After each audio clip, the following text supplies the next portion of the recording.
에이브라함 링컨이 대통령이 당선된 직후 의회에서 연설을 했는데 한 상원 의원이 거의 출신이 낮다고 비꼬며 연설을 방해했습니다.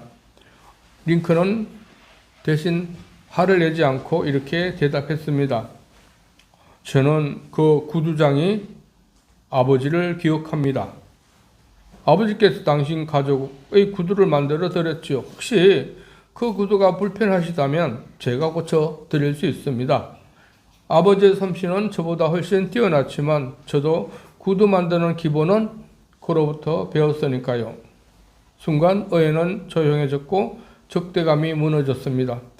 링컨은 공격을 받았을 때 상대방이 알고 있는 것 그리고 상대방과 연결된 것을 먼저 꺼내므로 마음의 문을 열었는 것이죠. 상대방에게 좋은 관계를 형성하였다는 것이죠. 당신 아버지와 우리 아버지가 그런 관계였다. 그러니까 당신 우리 아버지하고 그런 관계를 했는데 그게 뭐 신분이 비천이 낮고 이런 거 따질 필요가 뭐가 있겠느냐 이런 의미죠, 그죠? 여러분 여의도 순복음교회 아시잖아요. 그때 순복음교회 초창기에 아주 열심히 전도하신 분이 있습니다. 그분이 바로 조영기 그 담임 목사님의 장모죠, 최자실 권사. 그 권사가 초창기 이제 전도할 때 그는 천막에서 시작했잖아요. 그래서 뭐 돈도 없고 전도주도 별로 없고 뭐 예산도 별로 없어요. 그가 가진 것은 오직 두 발과 뜨거운 마음뿐이었습니다. 그래서 그는 기도를 마친 후에 서울 대저동 달동네 골목골목을 누볐다는 것입니다. 병든 이웃의 집에 들어가서 먼저 밥을 해주고 아이들을 돌봐주고 함께 울어주었다는 것이죠. 전도는 그 다음이었습니다.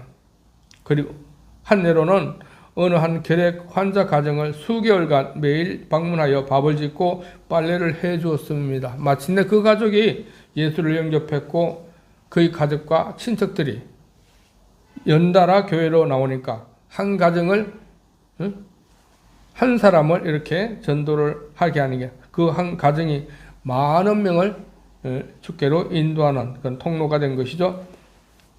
훗날 그 권사님은 이렇게 말했습니다. 전도는 입으로 하는 것이 아니라 발로 하는 것이다. 거대한 교회를 이루는 데 있어서 이런 놀라운 관계 전도가 있었다는 사실을 우리는 알아야 되는 것이죠. 오늘 본문도 예수님께서 사마리아의 한 여인에게 관계 전도를 해서 그 여인을 결신시키는, 변화시킨 그런 이야기입니다. 오늘 본문을 통하여 관계 전도를 어떻게 하는 것인지, 뭐 말만 관계 전도 뭐 많이 들어보셨지만은 그래도 좀 말씀을 통해서 구체적으로 살펴보고 은혜를 받고자 합니다. 먼저는 관계 전도를 하기 위해서는 일단은 공감대를 형성해서 신뢰관계를 쌓는다는 데 의미가 있는 것입니다. 예수님 일행이 유대 지역에서 이제 갈릴리 지역으로 이동하고 있습니다. 이동합니다. 갈릴리 지역에 가는 길에는 항상 사마리아라는 지역을 거쳐가게 됩니다. 유대는 남쪽에 있고 갈릴리는 저 북쪽에 있으니까 소위 말해서 부산에서 서울로 가기 위해서는 충청도를 거친다는 것이죠. 이렇게.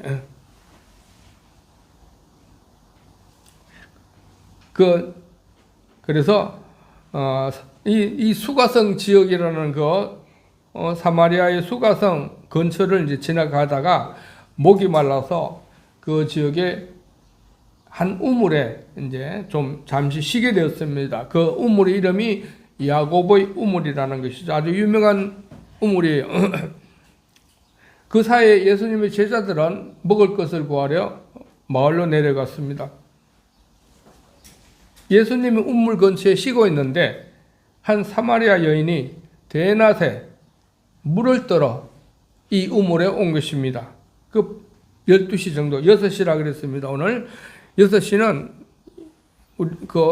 표준시로 보면은 유대인 6시는 표준시는 12시예요. 대낮이에요. 대낮에 물을 떠놓은 것입니다. 그래서 예수님이 이 여인에게 말을 걸었습니다. 나에게 물 좀 달라.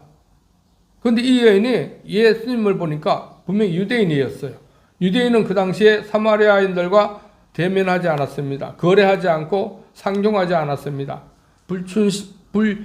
불천지 원수간으로 지내고 있었던 것입니다. 그런데 이 사마리아 복장을 한 예수님이 그 여인에게 말을 걸자 여인은 너무 이상해서 물었습니다. 당신은 유대인으로서 어떻게 사마리아 여인에게 말을 겁니까? 특별히 유대인 복장을 한 여자가 사마리아 여인에게 말을 건다는 것은 이해하기 어려운 사회통념상 그 당시 어려운 그런 상황이었습니다. 예수님이 이런 말을 이어갑니다. 물 달라 하는 이가 누구인지를 알고 그에게 구하면 생수를 줄 것이다. 생수는 여러분 아잖아요. 우리 생수병 사잖아요. 생수는 어떻습니까? 강원도, 제주도, 한라도, 탐나 이런 데가 아주 깊은 땅속에서 물을 얻는 게 생수 아닙니까? 아주 시원한 물, 아주 깨끗한 물, 그리고 알죠, 그죠? 생수.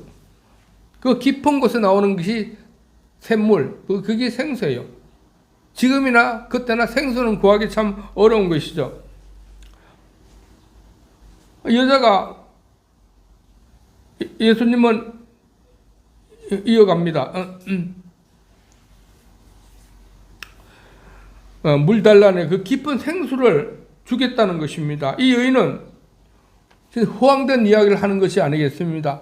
그 깊은 생수를 어떻게 당신이 여기 지금 물 기를 데도 없고 물 또 기를 데 도구도 없는데 당신이 어떻게 그런 생수를 나한테 줄 수 있습니까? 너무나 어처구니 없어가지고 이렇게 예수님께 물었습니다. 그리고 이 근방에서 물을 얻을 수 있는 것은 이 야곱의 우물밖에 없다는 것이죠. 그 사막 지역이니까 거의 사막이나 마찬가지 건조한 그런 지역이니까 이 여기밖에 물을 뜰 수밖에 없다는 것이죠. 그리고 이 물로 가축들까지 우리 야곱 조상님이 힘들게 아주 어렵게 공사를 해서 이 파놓은 이 야곱의 물 이외에 어디서 물을 구할 수 있겠습니까? 어떻게 당신이 생수를 준다고 그렇게 말씀하십니까? 이렇게 말씀하신 것이죠. 그러면서 당신이 우리 조상의 그 위대한 야곱보다 더 능력 있고 힘 있는 사람입니까? 라고 되묻습니다. 예수님은 이에 대해서 이 물을 마시는 자는 다시 목마르거니와 내가 주는 물은 영생하는 샘물이다. 이렇게 물을 가지고 영적인 문제로 이제 이어가는 것입니다.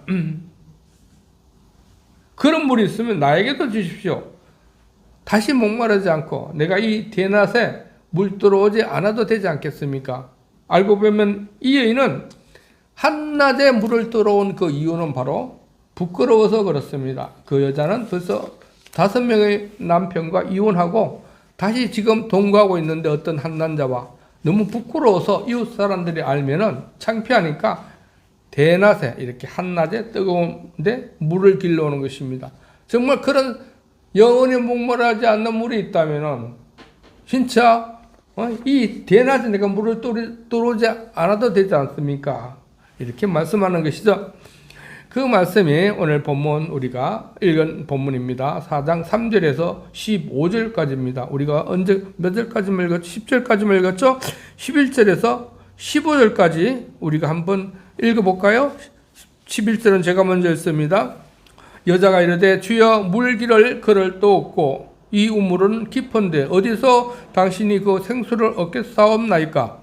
우리 조상 야곱이 이 우물을 우리에게 주셨고 또 여기서 자기와 자기 아들들과 짐승이 다 마셨는데 당신이 야곱보다 더 크니까. 예수께서 대답하여 이르시되 이 물은 물을 마시는 자마다 다시 목마르려니와 내가 주는 물을 마시는 자는 영원히 목마르지 아니하리니 내가 주는 물은 그 속에서 영생하도록 솟아나는 샘물이 되리라. 15절 여자가 이르되 주여 그런 물을 내게 주사 목마르지도 않고 또 여기 물길러로 오지 오지도 않게 하옵소서. 예, 아멘. 이 여인은 아까 본문에 이제 뒤에서 나오지만은 지금 조민선 본문에 나오지만은 이혼을 여러 번 한 그런 부정한 여자였습니다. 예수님은 이 여자의 너무도 수치스러운 속사정을 알고 있기에 이 여자의 수치스러운 치부를 드러내게 해서 그 치부를 해결해 주고자 이렇게 선하게 해결해 주고자 이렇게 말씀하신 것입니다. 예수님은 이 사마리아 여인에게 말을 걸었습니다. 뭘로 말을 걸었습니까? 물을 달라고 말을 걸었습니다. 물. 너무나 흔한 주제가 아닙니까? 날씨, 물, 전쟁, 요즘 같으면은 이런 흔한 주제. 일상적인 주제로 대화를 이어갑니다. 여기는 우물이니까 물이 좀 더 관련이 있잖아요. 그래서 물하고 관련해서 이렇게 예수님이 이제 대화를 이어간 것이죠. 그래서 이렇게 일반적인 주제를 우리가 이야기하면서 서로 공감대와 관계를 형성하여 가는 것입니다. 그래서 이 여자의 어려운 상황을 이해하고 또 해결해 주고자 좀 깊은 대화로 들어가는 것이죠. 여기서 우리가 관계전도의 포인트를 알아봅시다. 우리가 먼저 대화를 걸거나 어떤 행위 등으로 관심을 보이면 관계를 형성하게 된다는 것입니다. 어떤 행위로 그냥 도와준다든가 아니면은 대화를 건다든가 함으로써 관계를 형성하여 가는 것입니다. 그 사람이 관심을 가지고 있는 분야 쪽으로 서로가 관계를 가지면 더욱 좋죠. 그죠? 상대방과의 관계를 형성합니다. 그래서 군중과의 관계가 아닌 1대1의 관계를 우리가 형성해 나가는 것이 중요하다는 것입니다. 사람들은 예상외로 이런 관계 형성을 원한다는 것입니다. 원래 사람은 사회적인 존재에서 관계를 형성하게 되어 있습니다. 관계 형성을 하면서 살아가게 되어 있어요. 혼자 있을 때는 고독을 느끼고 정서적 안정을 잘 누리지 못합니다. 그래서 관계를 형성할 때 서로가 서로를 이해할 때 우리가 좀 더 정서적인 안정을 느낍니다. 특별히 지금은 어떻습니까? 혼자 사는 사람이 많잖아요. 물질주의. 그 물질이 풍부하니까 내 혼자 살 수 있다고 생각하면서 살아가요, 사람들은. 하지만 그렇게 혼자 살아가는 게 쉽지 않다는 것입니다. 혼자 살아가면은 우울증이 걸리고 그리고 불안하고 이런 심정이 있다는 것입니다. 그래서 요즘 같은 사회에서도 이렇게 서로 관심을 가져주고 대화를 하고 하는 것이 상당히 중요하기 때문에 오늘날도 관계전도가 굉장히 큰 영향력을 미칠 수 있다는 것이에요. 우리가 두 번째 포인트로는 관계가 형성되면은 관계를 이제 계속 발전시켜 나가는 것이죠. 이제 대화를 주고받고 서로 관심을 가지고 있는데 서로 이렇게 이야기하다 보면은 여러 가지 주고받는 것이 나올 수 있고 서로 봉사하는 것이 있을 수 있지 않습니까? 그래서 이렇게 나가보면은 우리가 좀 더 깊은 관계로 형성되지 않습니까? 그죠? 이런 형성으로 나가야 되는 것이죠. 그래야지 우리가 영적인 문제를 점점 터치할 수 있게 되는 것입니다. 관계도 형성되지 않는 상황에서 영적인 문제를 이야기한다면은 하나님께서 예비하셨다면은 반응을 할 수도 있겠지만 대부분 거부 반응을 느낍니다. 관계도 형성 안 되는데 나에게 이렇게 깊은 대화를 할 수 있느냐? 거절합니다, 사람들이. 그래서 이 영적인 대화를 할 수 있을 만큼 우리가 깊은 관계를 형성해야 하는 것이죠. 그래서 고민도 이해해주고 또 서로가 주고받고 그리고 이렇게 이제 나아가는 것이죠. 이렇게 대화를 통해서 관계를 형성해서 나가면은 우리가 좀 더 깊은 관계까지 가면은 우리가 자신 어두운 면 도저히 영적으로 해결해야만 그런 문제들이 분명히 부딪힙니다. 그럴 때 우리가 세상적인 것은 도저히 해결 안 되는 것이 너무 많아요, 인간사에. 그래서 관계를 형성하다 보면은 그런 문제들이 오는 것입니다. 그래서 그런 문제들을 해결할 수 있는 데까지 관계를 형성해 나가는 것이죠. 그러기 위해서는 어떻게 해야 됩니까? 전도의 문이 열리기까지 우리가 어떻게 해야 되는 것이죠? 세상적인 관심을 보이는데 우리가 노력을 많이 해야 된다는 것이죠. 식사로도 같이 하고, 뭐 놀러도 같이 가고, 선물도 교환하고, 경조사도 참여하고, 섬기는 것 없이는 깊은 관계를 형성하기가 어렵다는 것이죠. 우리 모두 관계 형성을 좀 더 깊이 잘하기 위해서는 관심을 가져주고 이런 수고와 노력을 좀 열심히 해야 된다는 것이죠. 우리 모두 이런 수고와 노력을 아끼지 마시고 한 영혼을 구원하기 위해서는 이렇게 열심을 가지고 우리가 세상적인 관심을 가지고 그 영혼에 대한 관심을 가지고 깊은 협력과 도움과 이렇게 섬김과 봉사를 많이 할 수 있는 우리 교인들이 될 수 있기를 축복합니다. 두 번째는 이런 내면의 문제 해결을 위해서 예수님을 소개하는 것입니다. 도저히 세상적인 것으로 해결하지 못하는 그런 문제들이 있습니다. 세상적인 문제들도 뭐 예수님을 통해서 해결할 수 있는 것도 있겠지만은 우리가 세상적으로 해결할 수 없는 것은 영적인 문제로 우리가 해결해 줄 수 있도록 예수님을 소개하는 것입니다. 하나님은 모든 것을 할 수 있잖아요. 그죠? 영적으로는 다 해결될 수 있습니다. 기적을 일으킬 수도 있고 아니면 마음의 변화를 일으키게 할 수도 있고 그렇습니다. 그래서 예수님께서는 이 여인에게 내 남편을 데리고 오라고 합니다. 그런데 이 말을 하니까 여인은 무척 당황하잖아요. 남편도 없는데 남편을 데리고 오라 그러니까. 일단 부인이 남편하고 같이 사는 게 당연한데 자기는 남편을 데리고 올 수 없으니까 너무 너무 당황하잖아요. 자기 치부를 건드리는 것이나 마찬가지였습니다. 지금 자신은 5번이나 이혼하고 새로운 남자와 사신혼으로 동거하고 있지 않습니까? 그래서 단도직입적으로 나는 남편이 없습니다. 부끄럽지만은 그렇게 말했습니다. 말은 해야 되니까, 그죠? 또 속사정을 금방 이야기할 수 없으니까 예수님은 이 여인에게 다 알고 있으니까 예수님은 그래, 네 말이 맞다. 너는 5번이나 이혼했어. 지금 있는 남편은 네 남편이 아니고 그냥 사실혼으로 근데 남자친구로 살고 있는 게 아니야. 맞지? 이 여인은 예수님의 이 말에 깜짝 놀랍니다. 어떻게 나의 속사정을 이렇게 정확하게 잘 알고 있을까? 아, 이 사람은 보통 사람이 아니구나. 하나님의 선지자구나. 라는 사실을 깨닫습니다.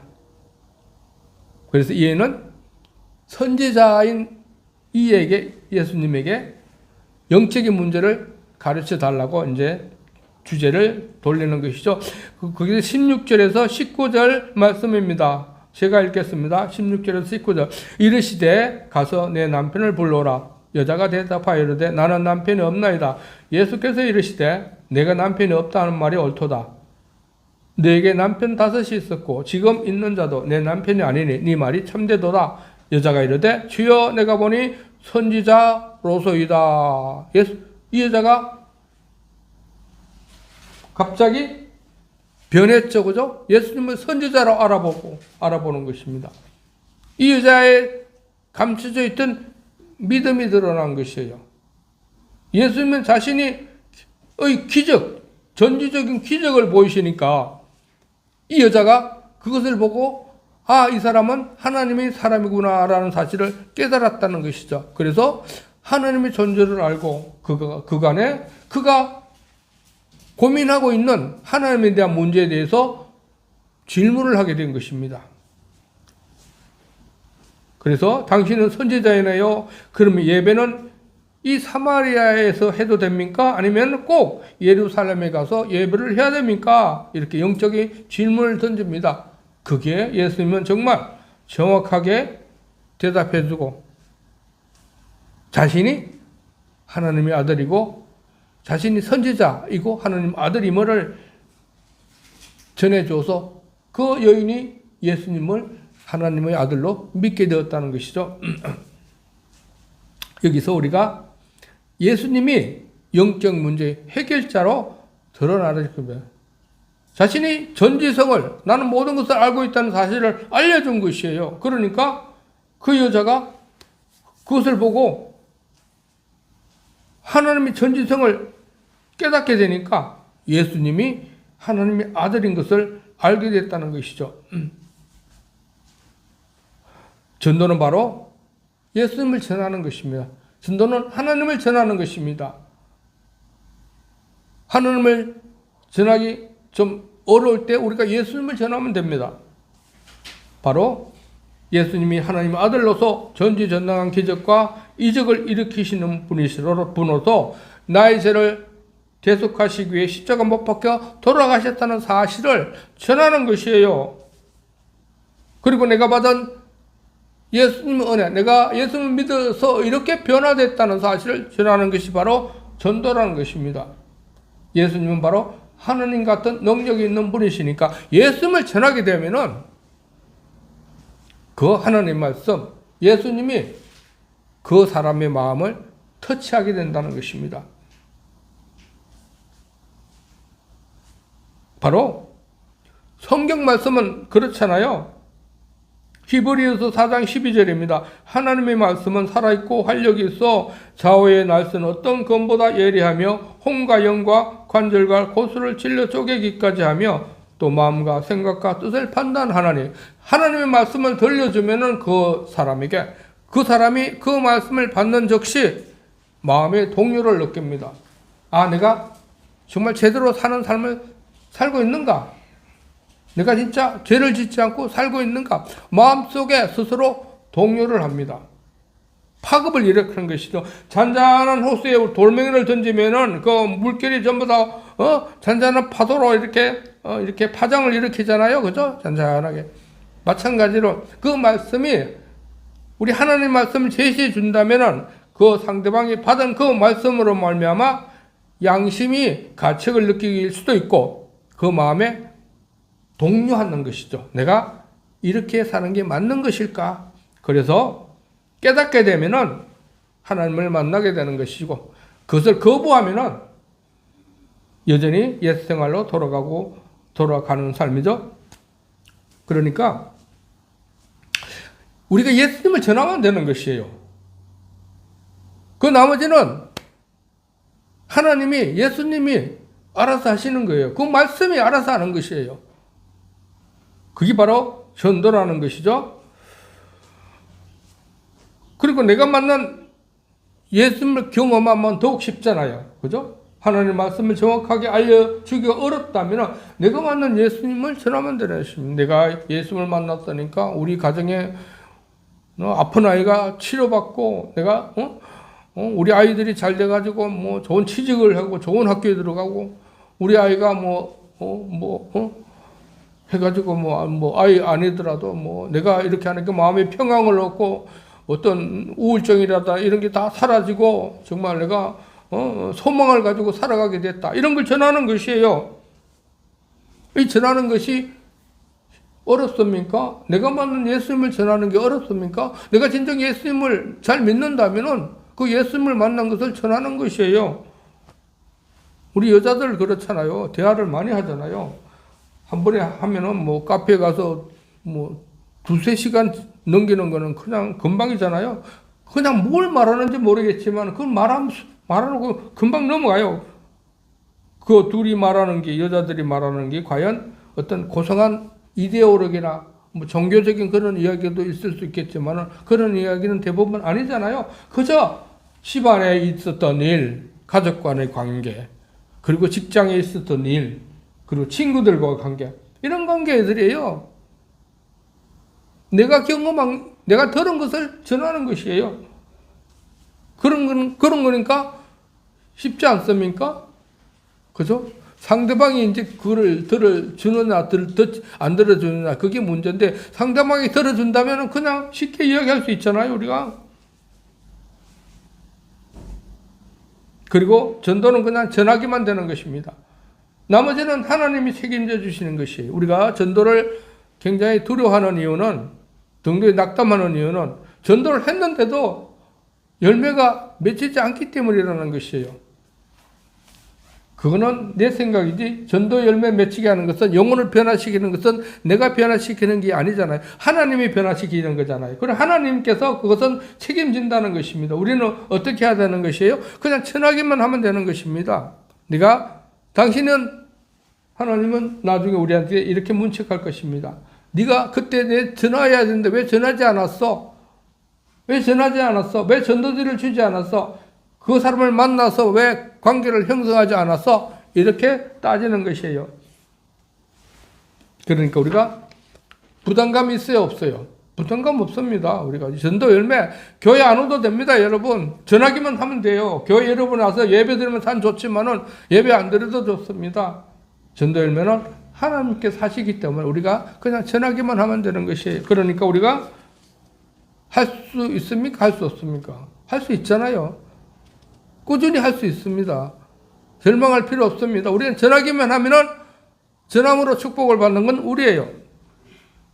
교회 오는 건 하나님이 책임져 주시는 것이에요. 여러분, 이렇게 전도를 어렵게 생각하지 마시고, 이렇게 일상으로 전하기만 하면 되는 것입니다. 우리 모두 이런 전하는 일에 최선을 다하는 우리 모두가 될 수 있기를 축복합니다. 성도는 누구에게나 전도 의무가 있어요. 하나님께서 명령하셨잖아요. 사역자나 전도만 하는 것이 아니고 우리 모든 성도들이 전도를 해야 된다고 성경은 말하고 있습니다. 곳곳에 성경은 말씀하고 있어요. 우리가 잘 아는 마태복음 19장, 18장, 20장. 그러므로 너희는 가서 모든 민족을 제자로 삼아. 그러므로 너희는 가서, 너희가 누굽니까? 목회자를 대상으로 한 말씀입니까? 아니면 전도 전문가를 대상으로 한 말씀입니까? 아니잖아요. 이 말씀은 믿는 모든 성도에게 하는 말씀 아닙니까? 그러니까 우리 모든 사람은 하라 이렇게 명령을 했습니다. 하라. 가르쳐 지키게 하라. 모든 사람이 해야 될 그런 의무예요. 그러게 성도는 전도를 해야 합니다. 이 전도를 하며 전도 열매가 맺히면 더욱 좋겠죠. 진짜 너무나 금상첨화 아닙니까? 하지만 전도 열매 없더라도 전도는 해야 됩니다. 복음은 전해야 되는 것이에요. 가장 보편적인 전도가 바로 오늘 본문에서 살펴본 관계전도라는 것입니다. 관계전도. 예수님이 전함에 있어서 우리가 교훈을 받았잖아요. 그죠? 일상적인 문제로 공감대를 형성해서 예수님을 그냥 전하면 된다는 것이에요. 영적인 문제를 해결하기 위해서 예수님을 믿어봐. 그러면은 네 마음이 평안해질 거야. 네 마음속에 불안함이 사라질 거야. 예수님을 믿어봐. 너희 아들이 시험을 잘 칠 거야. 공부를 잘할 거야. 이렇게 전하면 되는 것이에요. 이런 전도를 해야 함에도 불구하고 선뜻 우리가 전도에 나서지 못하는 그런 상황이잖아요. 그죠? 이렇게 제가 말씀하지만은, 쉽다고 말씀하지만은 쉽게 우리가 또 전도를 나갈 수 없어요. 그게 우리에게 몇몇 두려움이 있어서 그렇습니다. 그 두려움을 해결한다면 우리 쉽게 나갈 수 있습니다. 그 첫째가 우리가 사람들에게 다가가기가 쉽지 않다는 것입니다. 다가가면 혹시 저 사람이 나를 뭘로 보고 있지? 혹시 내가 실수라도 보이면 내가 어떻게 하지? 이렇게 먼저 우리가 두려움이 몰려오기 때문이에요.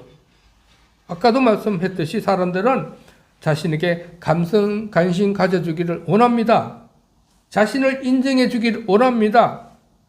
그러니까 우리가 먼저 가서 다가가는 게 어렵지 않잖아요. 그 사람이 원하는데, 그 사람이 원하는 것을 우리가 해주는데 우리가 왜 어렵게 생각합니까? 우리 스스로가 그렇게 먼저 생각하기 때문에 그런 생각을 우리 가지지 마시기 바랍니다.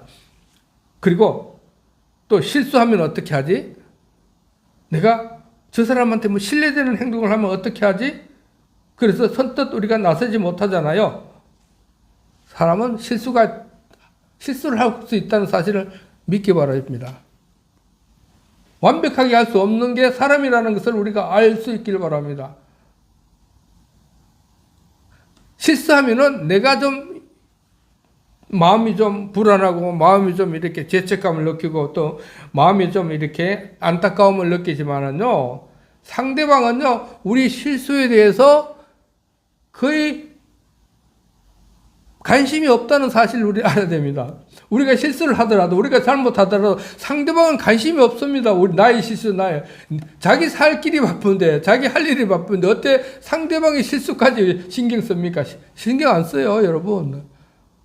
너무 우리가 실수할까 염려해서 다가서는데 주저하지 마시기 바랍니다. 실수해도 관계없습니다.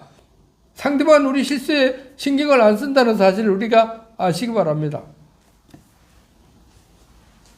그리고 전도함에 있어서 심하게 모욕을 받고 협박을 받을 경우가 있습니다. 요즘 세상이 그렇잖아요. 그죠? 예수 믿고 전한다면 막 손가락질하고 그러잖아요. 힘든 상황이잖아요. 하지만은 전도함에 있어서 이런 모욕과 협박과 위험은 항상 올 수 있다는 사실을 알 수 있기 바랍니다. 항상 와요. 왜냐하면 사탄이 역사하기 때문에 올 수 있다는 것입니다.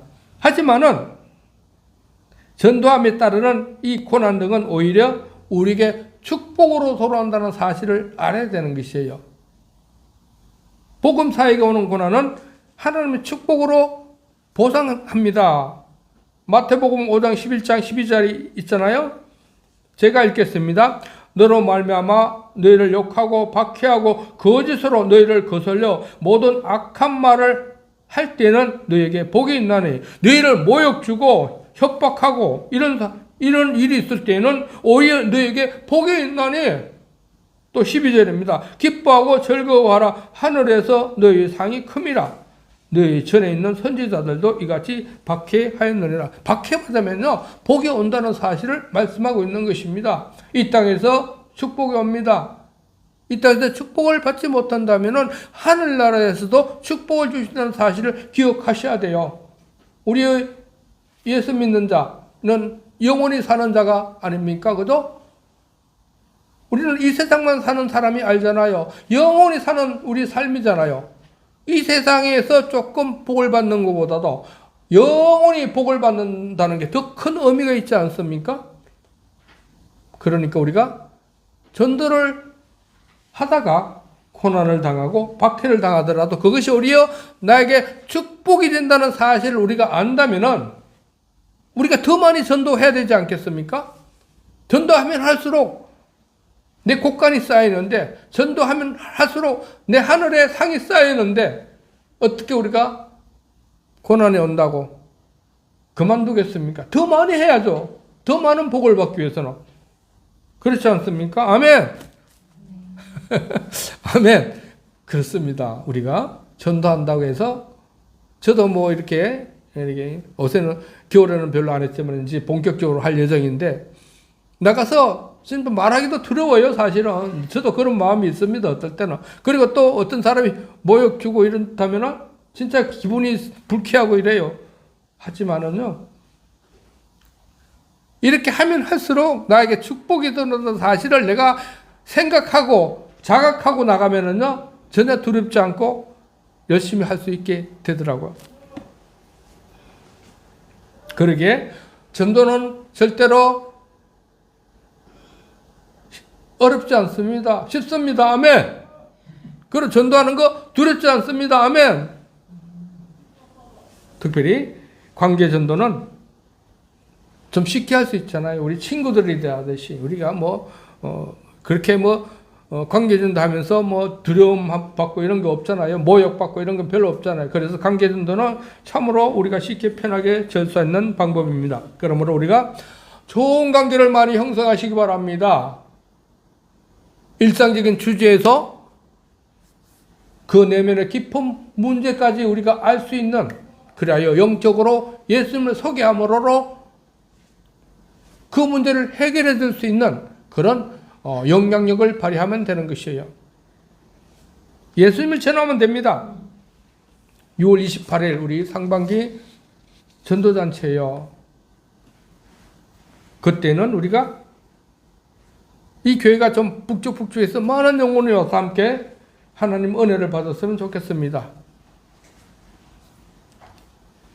많은 영혼이 교회에서 초대되어서 그날의 축제의 시간, 사모님께서는 좋은 음식을 대접해 주시는 그런 축제의 날이 됐길 바랍니다.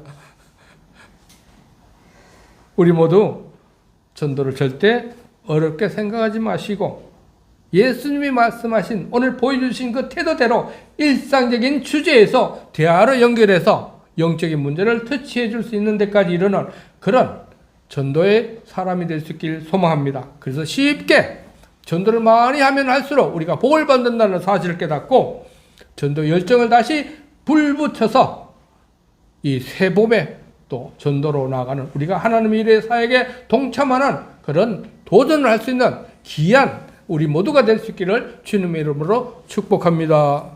기도하겠습니다. 하나님 아버지, 오늘 예수님이 사마리아 여인에게 전도한 예를 가지고 우리가 어떻게 하면 전도를 잘 할 수 있는지를 깨달았습니다. 저는 절대 어려운 것이 아니라는 사실을 깨달았습니다. 일상적인 주제로 관심을 가져줄 때 그들이 더욱더 기뻐한다는 사실을 깨달았습니다. 또한 예수님의 말씀을 그냥 전하기만 하면 된다는 사실을 깨달았습니다. 우리 생명의 주인 모두가 이렇게 전도를 어렵게 생각하지 마시고 일상생활 중에서 관계를 형성하여 쉽게 두려움 없이 전도를 많이 하여 전도로 오는 축복을 듬뿍 받고 그리고 나아가서 또 하늘의 상급도 듬뿍 받는 그런 하나님의 사역에 적극적으로 동참하는 귀한 하나님의 일꾼들이 다 될 수 있기를 원하오니 주님 도와주시옵소서. 예수님 이름으로 기도하옵나이다. 아멘.